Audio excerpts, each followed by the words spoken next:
The internal problem is, how do you deal with tragedy and malevolence? And you can say, well, I'm not prepared. It's like, yeah, fair enough. Unsurprising, especially if you were overprotected as a child. It's not a good idea to overprotect your kids, because the snakes are going to come into the garden no matter what you do. And so then you, instead of trying to keep the damn snakes away, what you do is you arm your child with something that can help them chop them into pieces and make the world out of them. So that the trick for human thriving in the face of suffering and malevolence is strength, not protection. It's a completely different idea. We also know this clinically. We know, for example, that if you treat people with exposure therapy for agoraphobia, which is, roughly speaking, the fear of chaos, I would say, the fear of everything, you don't make them less afraid. You make them braver. It's not the same thing. Because with an agoraphobic, see, what happens to them is the fall. They never conceptualize death and suffering. They're naive, right? It never enters the theater of their imagination, and it's because they're protected from it. But then something happens. This often happens to women in their 40s, because they're the people most likely to develop agoraphobia. Something happens, they've been protected from chaos by authority their entire life. So maybe they had an overprotective father, and then they went to an overprotective boyfriend, and then they went to an overprotective husband. And maybe they were willing to be subjugated to all three of those because of the protection, right? So that's the bargain. They stay weak and dependent, and maybe they have to because that's the only way they can appeal to the person who's hyperprotective. But the price they pay for that is that they're not sufficiently competent. And then something happens in their life, often in their 40s, they develop heart palpitations, maybe as a consequence of menopause. Their heart starts to beat erratically, and they think, oh no, death. It's like, well, who are you going to talk to about that? Right? There's no protection from authority for that. Or maybe their friend gets divorced, or maybe their sister dies, or something like that. It brings up the specter of mortality, and maybe the specter of malevolence and mortality, and it brings it up in a way that authority, recourse to authority, cannot solve. And so then they have panic attacks. What happens? They go out, they get afraid, they feel their heart beating, then they get afraid of their heart beating because they think, oh no, I'm going to die, and they think, oh no, I'm going to die, and I'm going to make a fool of myself while I'm doing it and attract a lot of attention. So the two big fears come up.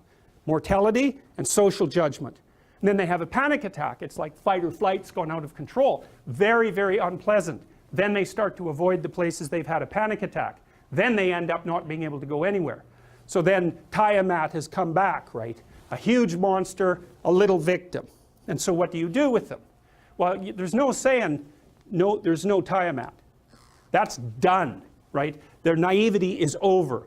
They've had a direct contact with the threat of mortality and social judgment. They've met the terrible mother and they've met the terrible father. And there's no going back. There's no saying, oh, the world is safe. It's not safe. Not at all. It's not safe. The fact that you think it's safe means that you were living in an unconscious bubble that was sort of provided to you by your culture. It's a gift. And now that's been shattered. And so now what do you do? Well, the answer is you retreat until you're in your house and there's nowhere you can go. You're the ultimate frozen rabbit, right? And your life is hell because you can't function. The alternative is, let's take apart the things you're afraid of. Let's expose you to them, carefully and programmatically. And then you'll learn that you're actually tougher than you think. You never knew that.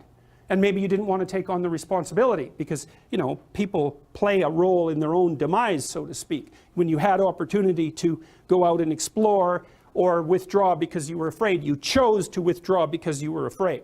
So it's not only that you were overprotected often, it's that you were willing to take advantage of the fact that you were overprotected and run back there whenever you had the opportunity.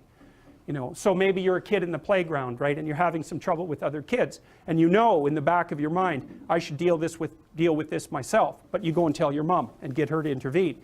And you know that that's not right. You know that you're breaking the social contract, but it's easier, and so that's what you do. You run off to an authority figure and hide behind the great father, right, roughly speaking. Well, the problem with that is you don't learn how to do it yourself. So then you have to relearn it painfully when you're 40. So then you take people out. You say, well, what are you afraid of? Rank it from 1 to 10. So 10 is, we'll make a list of 10 things you're afraid of. The thing you're least afraid of we'll call number 10.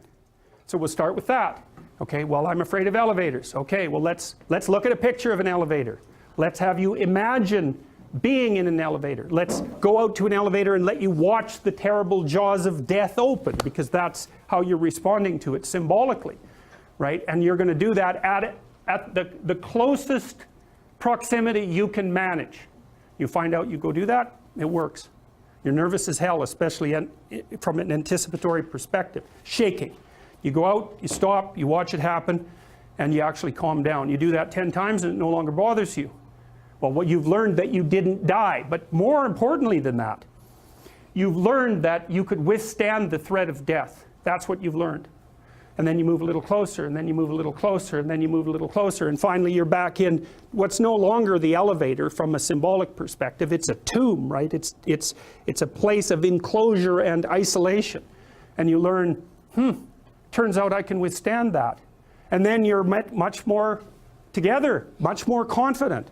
And that's often one of the things that often happens in situations like that. I've seen this multiple times, is that if you run someone through an exposure training process like that and toughen them up, they'll often start standing up to people around them in a way they never did before, because they wouldn't stand up for themselves before, because they weren't willing to undermine the protection.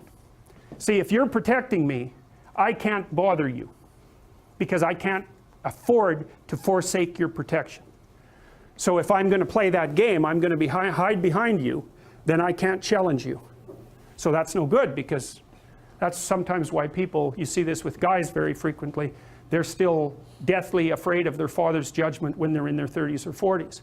It's like, well, why? No, because they still want to believe that there's someone out there that knows.